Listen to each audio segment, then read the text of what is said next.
The storm arrived over the Montana plains like a living force, dark and furious. Heavy clouds rolled across the sky, swallowing the last hint of daylight, while thunder echoed like cannon fire in the distance.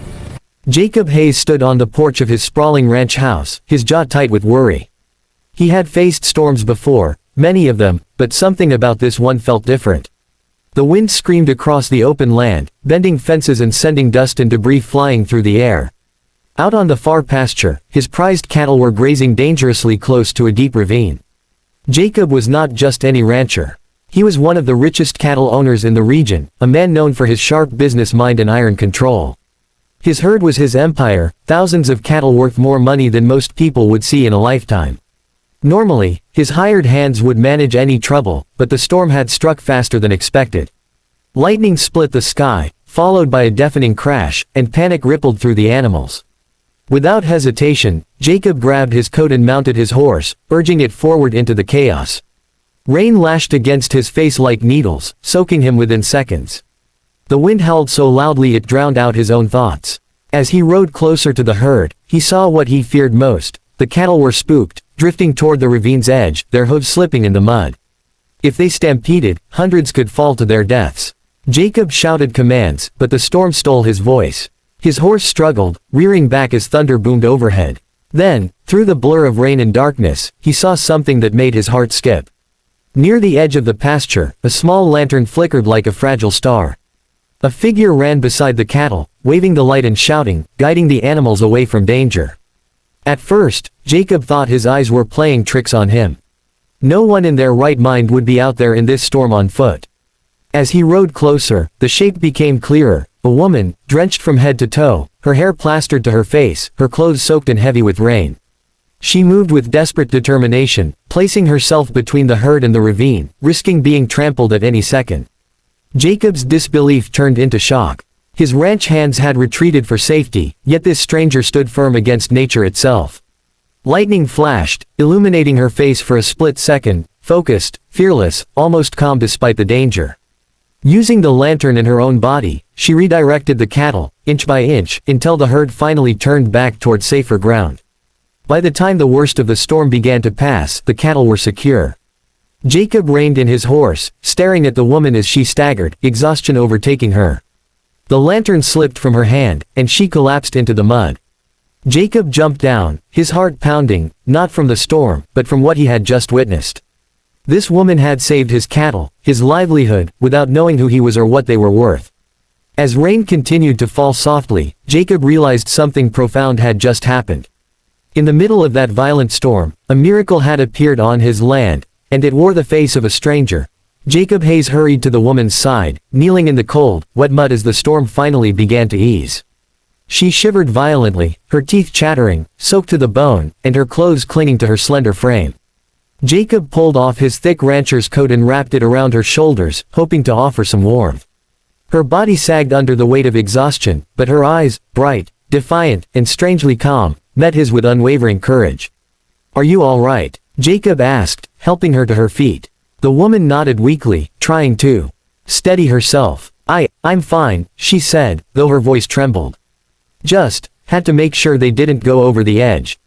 Jacob couldn't take his eyes off her. He had dealt with life or death situations on this ranch countless times, but never had he seen anyone face a raging storm like that, and save his entire herd of cattle without hesitation or fear.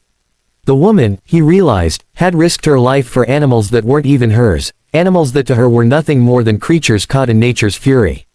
"Who are you?" Jacob asked, genuinely curious. She swallowed hard, brushing mud from her wet hands. "Emily Carter," she said softly. "I was passing through, looking for shelter when I saw your herd in trouble. I couldn't just watch them fall." Jacob stared, torn between disbelief and admiration. Millions of dollars in cattle could have been lost if she hadn't intervened, yet she didn't even pause to think about the reward, the recognition, or the danger. He felt a strange mix of gratitude and unease. How could someone risk everything so selflessly? Thank you," he said finally, his voice unusually quiet. "You saved my ranch, my livelihood." Emily gave him a small, tired smile. "I didn't do it for thanks. Just seemed like the right thing to do." Jacob helped her walk toward the barn, supporting her as her legs trembled. Inside, he lit a lantern and set her on a dry bale of hay. Steam rose from her damp clothes as she tried to warm herself by the small stove. Jacob offered her a cup of hot tea, which she accepted with a grateful nod. As she sipped, Jacob studied her. Her clothes were simple, worn from travel, her hands were calloused, evidence of hard work, and her eyes, still alert despite fatigue, held a depth of experience he couldn't quite place. Something in her presence made him feel different, humble, awed. It wasn't just that she had saved his cattle, it was the courage, the determination, and the sheer heart behind her actions. "Why would you do that?" Jacob asked again, more gently this time. Emily paused, setting the cup down. "Animals don't understand storms," she said simply. "Someone has to help them. That's all. That's how I grew up, on a small farm, learning to protect what you can, even if it's hard. Even if it's dangerous." Jacob nodded slowly, the weight of her words settling over him. In all his years of wealth and business, he had never felt that kind of purity, that kind of selfless bravery. She hadn't just saved his cattle, she had reminded him of something he had long forgotten, the simple, unshakable value of compassion. As the storm cleared outside, Jacob realized that Emily Carter had arrived on his ranch for a reason. Perhaps it wasn't just the cattle she had saved that night, but the heart of the rancher himself. The morning after the storm, the Montana plains were calm, glistening under the weak winter sun. The mud had begun to dry, and the air smelled of wet earth and pine. Jacob woke early, a strange restlessness in his chest. Emily was already outside, tending to the cattle with a quiet efficiency that startled him. He watched from the porch, noting how naturally she moved, how her hands worked with precision, and how the herd seemed calmer under her guidance. By the time he descended to the barn, Emily had repaired broken fences and led a small group of frightened calves back to the main pasture. Jacob approached slowly, unsure whether to interrupt her focus. "Emily," he said gently, "you don't have to do all of this yourself." She turned, brushing dirt from her sleeve, and smiled faintly. "It's easier to help than sit inside worrying," she replied. Her voice carried a calm certainty, a practical wisdom that Jacob found both humbling and mesmerizing. Over the next few days, Emily continued to work around the ranch. She refused payment, insisting she was only doing what she knew how to do. Jacob watched in quiet amazement as she repaired fences, fed calves, and tended to sick animals with a care and patience he hadn't seen in years. She was tireless, her focus unwavering, and her presence somehow transformed the ranch. Even the horses, usually skittish and suspicious of strangers, followed her calmly. Jacob found himself drawn to her in ways he hadn't expected. He had spent his life building wealth and power, measuring himself by the size of his herds, the value of his land, and the profits he made. But Emily's influence was different. She measured success not by money, but by action, by responsibility, by care. Watching her work, he realized how shallow his previous definitions of achievement had been. One afternoon, as they worked together fixing a broken gate, Jacob asked, "How did you learn all of this?" Emily paused, wiping sweat from her brow. "I grew up on a small farm," she said. "We didn't have much, but we had to take care of everything. Every animal, every fence, every patch of land. My parents taught me that some things are worth more than money. If you protect them, they'll protect you back, sometimes in ways you can't imagine." Jacob nodded, absorbing her words. Her presence had already changed the rhythm of the ranch, and he felt a deep sense of respect, and something else, something unfamiliar yet compelling. She wasn't impressed by his wealth or his status, she was focused solely on doing the right thing. That clarity of purpose stirred something in him, a recognition of how far he had drifted from the simple truths of responsibility and care. By evening, the work was done, and the sun dipped behind the mountains. The ranch looked alive, almost reborn, as if Emily's hands had restored not only fences and fields but the very spirit of the land. Jacob watched her walk toward the barn, mud-caked boots leaving faint imprints in the soft ground. For the first time in years, he felt that his life had a new dimension, a warmth and purpose that had nothing to do with money. As he stood there, silent and contemplative, Jacob realized that Emily Carter had done more than save his cattle in that storm. She had awakened something in him, a sense of humility, compassion, and quiet awe. And though he didn't yet know what the future held, he understood that her presence on his ranch was far more than coincidence.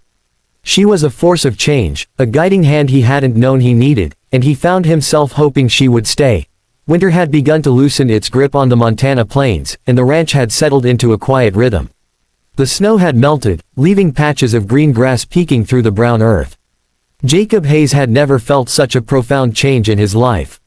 The ranch was thriving, yes, but more importantly, he felt something he hadn't experienced in years: purpose beyond profit.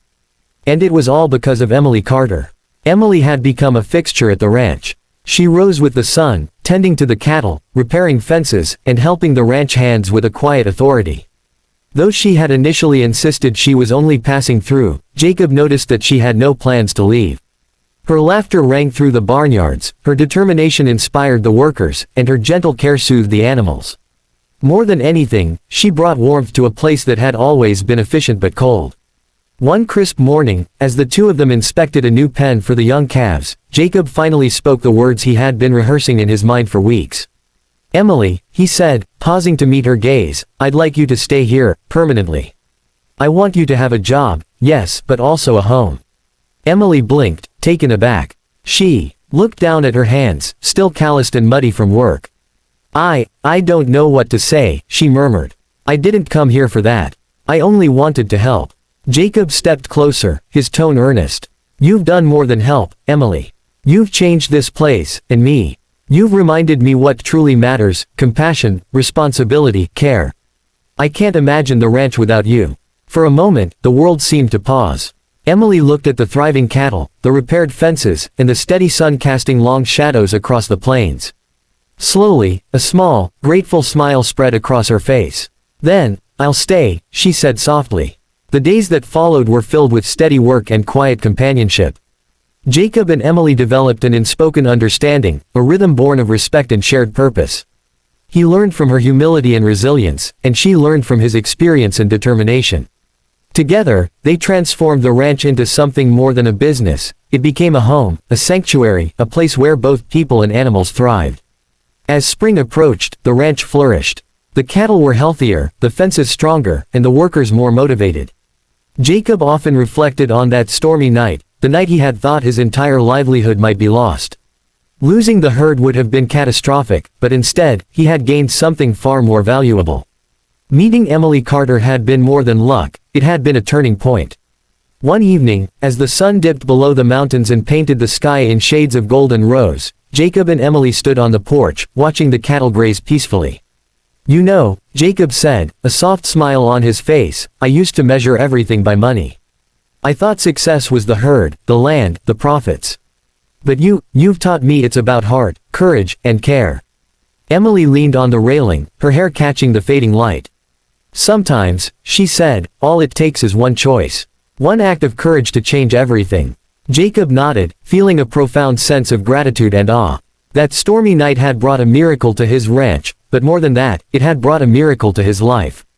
And for the first time in years, he felt truly whole. The Montana plains stretched endlessly before them, wild and beautiful, yet somehow tamed by their combined hands. Jacob realized that in saving his cattle, Emily had saved more than a herd, she had saved him.